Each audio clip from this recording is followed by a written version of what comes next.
Good morning here from Los Angeles. And this is Valerie Milano, the senior editor of the Hollywood Times. And we're so honored to be media partners with this year's HRC Palm Springs Garden Party. The Garden Party has become one of the most beloved and powerful gatherings in the Coachella Valley, a place where community and allies and advocates come together to raise awareness and support for equality. This year marks the 24th annual celebration, and it's truly a special moment. Joining me today are two leaders who are at the heart of this event. Brian O'Connor, executive producer and steering committee chair of the HRC Palm Springs Garden Party, and Palm Springs Mayor Ron deHarte. Together, they'll share their insights on this year's honorees, the impact of the Garden Party, and why this event continues to inspire both locally and nationally. Brian, Mayor Ron, thank you so much for being here. No, thanks for having us. Yay. Great to be here. To both of you, the HRC Garden Party is now in its 24th year. Can you share how this event has evolved in such a signature fundraiser and community celebration for Palm Springs? Sure, I'll jump in since I'm leading the all-volunteer team that's organizing it. For your viewers and your audience, I will just establish the Human Rights Campaign is the largest civil rights organization in the country, working and fighting for equality for all Americans, but most specifically, all LGBTQ plus Americans. We have 32 steering committees around the country. Palm Springs' Garden Party is our annual fundraiser where we bring together members of the community, leaders like Mayor deHarte and his elected officials and the team from the city, which we're going to talk about in a second, along with members of our community, advocates and allies for a fantastic afternoon at a historically significant estate here in beautiful Palm Springs. Mayor Ron, do you have anything to add? You know, it's been a tremendous event that occurs during Pride Weekend that draws and attracts a lot of folks who are committed advocates for LGBTQ equality to Palm Springs. So it makes for a wonderful weekend in Palm Springs and one that's just charged with energy and excitement with everybody that gathers in the city of Palm Springs. We're truly honored and very proud to be included this year. Fantastic. Brian, you've called the Garden Party a rallying call for action. What is it about this year's program and the honorees that makes it particularly meaningful in 2025? Yeah, that's a great question, Valerie. I think we can all relate to and be sort of awoken by the fact that things are not where they have been in the past. It does feel like the progress that our community has made due solely in part by the collaboration and understanding with our advocates, our allies, certainly with those who we consider to be fair-minded politicians who do consider us strong and contributing members of the community. And as such, you know, their work and the votes that they make, laws and policy and things here in our great United States are not discriminatory to us. We need folks to understand that we need the entire community activating, not sitting on the sidelines, not observing, and not scrolling social media. We have a lot of work to do, and the rights that we have certainly enjoyed and appreciated, which we all believe we are entitled to as humans and Americans, are being attacked. Yes. Mayor deHarte, Palm Springs is receiving the HRC Community Leadership Award for achieving a perfect 100 on the Municipal Equality Index 2 years in a row. What does this recognition mean to you personally as mayor and to the city as a whole? Well, I've been fortunate to come full circle. I was chair of the Human Rights Commission for the city when Palm Springs was first entered into the scoring process with the Human Rights Commission. So very proud to see that the city is continuing to have a commitment not only to its employees, but to the residents and all who visit Palm Springs to really stand up and demonstrate our commitment to equality for all people and let those who come to visit Palm Springs know that Palm Springs is a welcoming city for everybody. And that we're accepting, not just accepting, but it's in our core that these individual rights are an important part of who we are as a city. And a follow up to that, you've spoken about Palm Springs not just being inclusive, but being a champion of diversity. Can you share a concrete example of how the city is leading the way in protecting and empowering LGBTQ plus residents? Well, it goes back to the very first election of mayor, African American mayor, gay out mayor in the country here in Palm Springs with Ron Oden, and Ron Oden led the Human Rights Commission as the chair in the late '90s, and his service as mayor to Palm Springs was certainly ahead of its time, not only in the country, but in the city of Palm Springs. And since then, over those 2 decades since he served, the city of Palm Springs has continued to do more and be better at acknowledging the value of each individual and saying, we see you as residents, we appreciate you, and we value you, and that ethical and moral outlook is what's ingrained in our city operations. And most recently, the last we had the first LGBTQ elected city council in the city of Palm Springs not that many years ago. First, Lisa Middleton, transgender city council member, who was appointed to a non-judicial office. So, one of our leaders and putting Palm Springs on the map for that leadership. But we're a city of, some would say 50% is LGBTQ, residents. So the LGBT voice is a voice that needs to be recognized, that has a lot of power, and because it has such a presence in the city of Palm Springs. And I think the city truly sees that. I see it, and that's what I advocate for every single day. Thank you. Brian, the Transgender Health and Wellness Center, thanks to Tommy Clinton partly, will be honored with the Community Impact Award. Why was it important to highlight their work this year, especially given the climate of increased attacks on the transgender community nationwide? Yeah, I think we can all align that the attacks, the division being sown, and just the rhetoric it's so uncalled for and so unhealthy and so unwarranted for 1% of our population. And so we here at the Human Rights Campaign, and I know with the city, and I'll certainly let the mayor speak on behalf of the city, just have great appreciation for the services being provided by the transgender health and wellness, life services to social services to gender affirming care being targeted.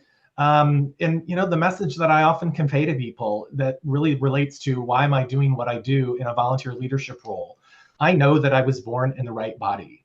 I know what my coming out experience was like. I can't imagine how life occurs for people who are discovering their sexuality and their gender identity and the overall angst that might have, then to be on the national news and be a target of such divisive hate. Part of the rallying call, Valerie, that we have from HRC and for the community is that we need to stand together and protect our brothers and sisters across our entire fantastic alphabet.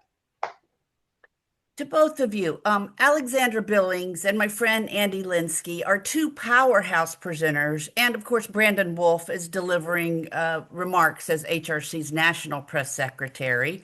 How did their voices and advocacy amplify the mission of this event? Well, absolutely. We're very excited to have Brandon Wolf. He is a phenomenal orator in his official role, serving as our national press secretary. I had the opportunity to hear him speak in Orange County at a Human Rights Campaign event. I am thrilled that our Palm Springs, Coachella Valley community will get to hear him as well. Of course, Andy Linsky is I'll say it. He's an icon here in the Valley and in Palm Springs. He has served the Human Rights Campaign in a volunteer leadership role for 23 years. He is completing his service, and we cannot think of a better leader and someone so closely connected to the Human Rights Campaign to present the mayor and the city the Community Leadership Award in the MEI category here at HRC. Last but not forgotten, we've just been impressed with Alexandra's career. She is an activist. She's a powerful voice. She is a great demonstration to the transgender community. And she brings some really strong acting chops to what she does today professionally. She's on faculty in the dramatic arts program at the University of Southern California. And when we approached her and asked her if she would make the short drive from Los Angeles out to Palm Springs, she did not hesitate. And we are thrilled that she will be here to help us recognize our local Transgender Health and Wellness Center. Brian, do you have anything to add? Otherwise, I'll move on. Was that to Ron? Yes, sorry, Ron. Yes. Do you have Yep. Yep. The true salute to the service of Andy Linsky for 2 decades, and his service is certainly acknowledged for the Human Rights Campaign. But Andy has been a leader in our community for decades, and he has led the rallying cry for pulling the community together, elevating the voice of the LGBTQ community for decades. When it was a challenge to do so, when it was in vogue to do so, and when it takes a lot of energy and effort, and a time when some people have been involved in the movement for decades, like Andy, they start to feel tired and worn out, and that we're doing this all over again.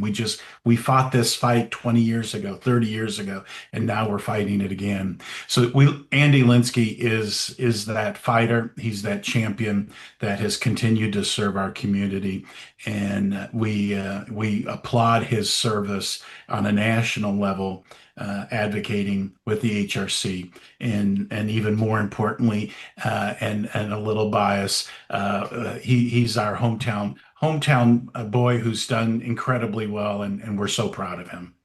Yes, our beloved Andy Linsky.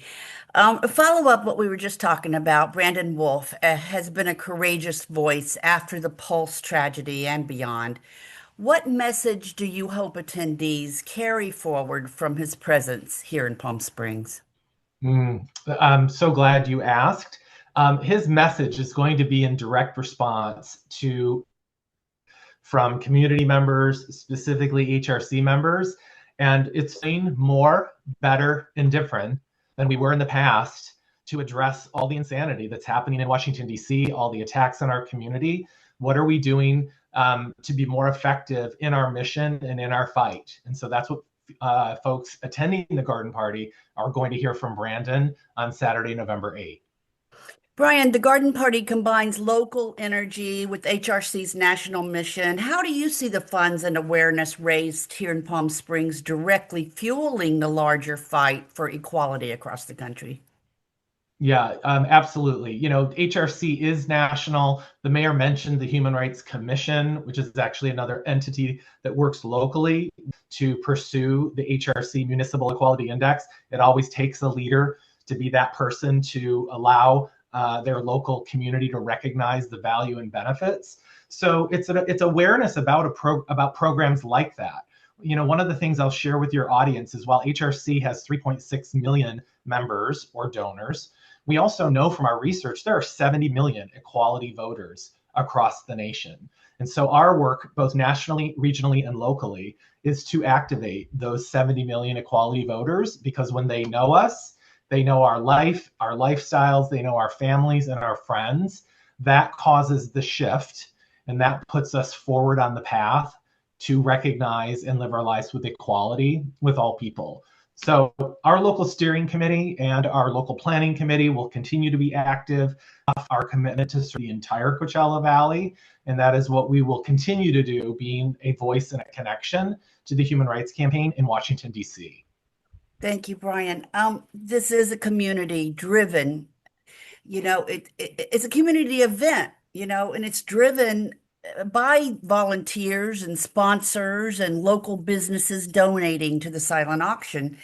What does that say about Palm Springs as a hub of activism and allyship?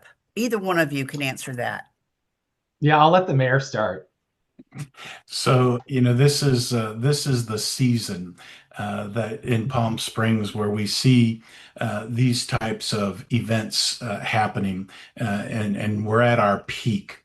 And the fact that we have so many programs and activities and rallies that draw our community together from November all the way through May. It's a real testament to the people of Palm Springs and the people who travel into Palm Springs to help support these events like the Garden Party. Our community is committed and is driven, and they show that commitment and drive and passion by coming together and financially supporting our nonprofit organizations like the Human Rights Commission and many others in Palm Springs. So we owe a lot to our community members that help us fuel that flame. Mayor Ron, Yeah, since I you agree. go And ahead, yeah, and Brian. I'll just add, Mayor deHarte is so correct.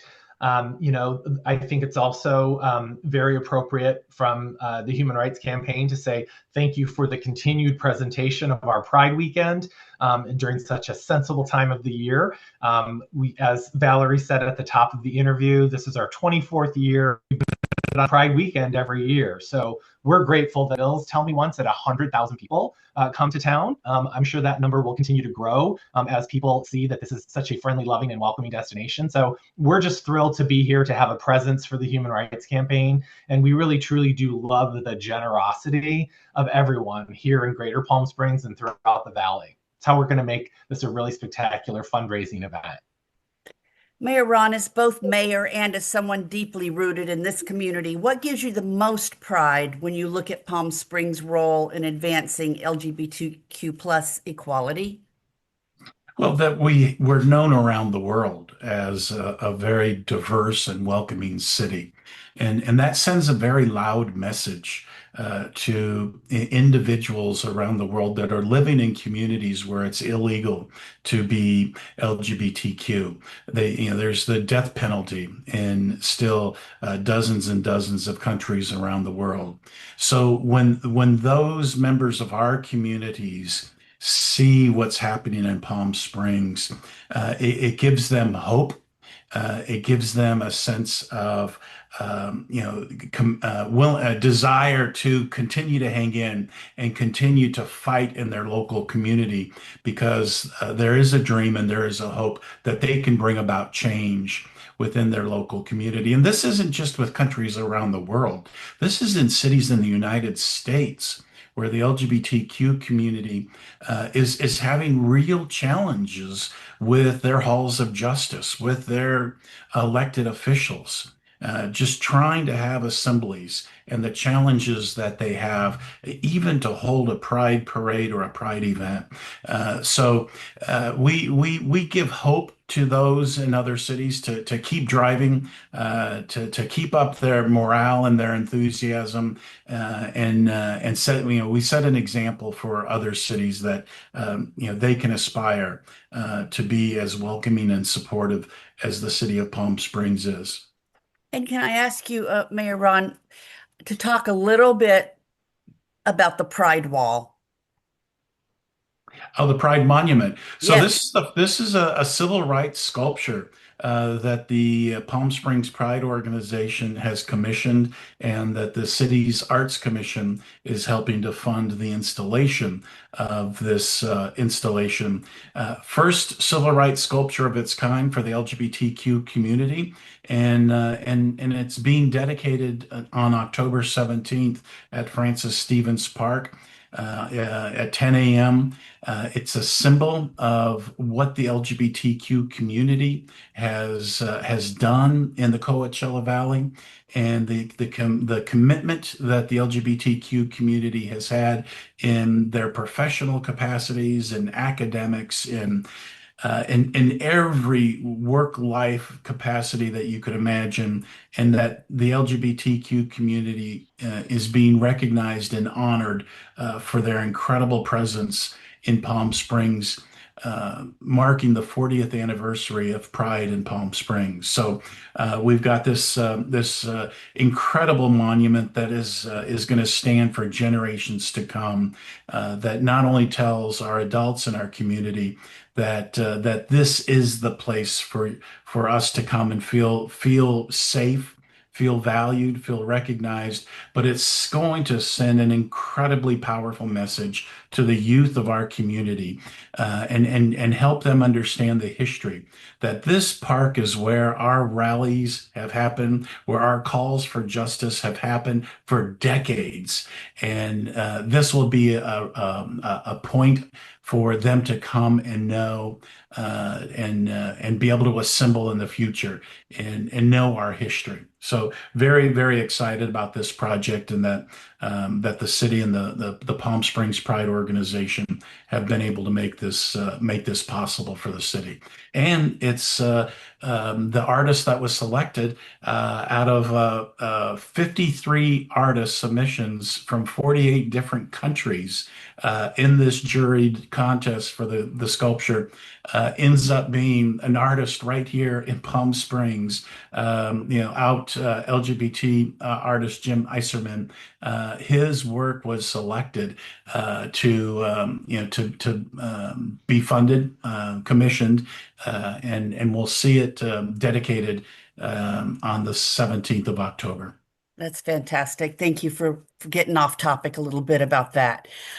Finally, Brian, for those who haven't attended before, how would you describe the magic of the HRC Garden Party and why it's so important for people to show up this year? Well, it is our most festive gathering. Like I briefly mentioned before, we love that the city and the mayor and all of the associated teams plan and present our Pride in November. It's one of the most beautiful times to be here. So, our planning committee for 24 years has worked with local residents and local suppliers, and have been able to secure very beautiful, sometimes historically, sometimes very architecturally designed estates. And so the magic is just to be one with community, reconnect with new and old friends. We love the fact that it's a very diverse gathering, including our allies and advocates, city officials, the business community, the spiritual and religious community. It really truly is a very perfect representation of who we are here in Palm Springs. So it's an afternoon of just some great beverages, and certainly some snacks and treats. And we're going to have a cold brew bar we're featuring this year, which we have certainly had in the past.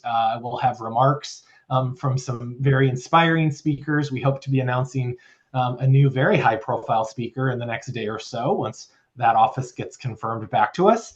But it really is just a wonderful gathering. It's 2 to 4:30 p.m. It's not a long event. It is set, and tickets will sell out. So I believe, as part of our interview today, Valerie, you will post the website, but it's easy to find. If you literally search HRC Palm Springs Garden Party, it's the #1 thing that comes up on search. So we hope people will check it out, buy tickets, and come and support our mission for equality. Brian, Mayor Ron, thank you both for your time and for the incredible work you're doing to make this year's garden party a success, and more importantly, for advancing equality here in Palm Springs. and across the nation. To our viewers and readers, the 24th HRC Palm Springs Garden Party, as we're saying, will take place on Saturday, November 8th from 2 to 4:30 at a private estate here in Palm Springs. Ticket and sponsorships are available now. And it's more than just a celebration, it's a rallying call for action. As Brian said, when we show up, equality wins. I'm Valerie Milano with the Hollywood Times. Thank you for watching, and we look forward to seeing you all at the garden party. Thank you, gentlemen. Bye bye Have a for good now. one. Yay.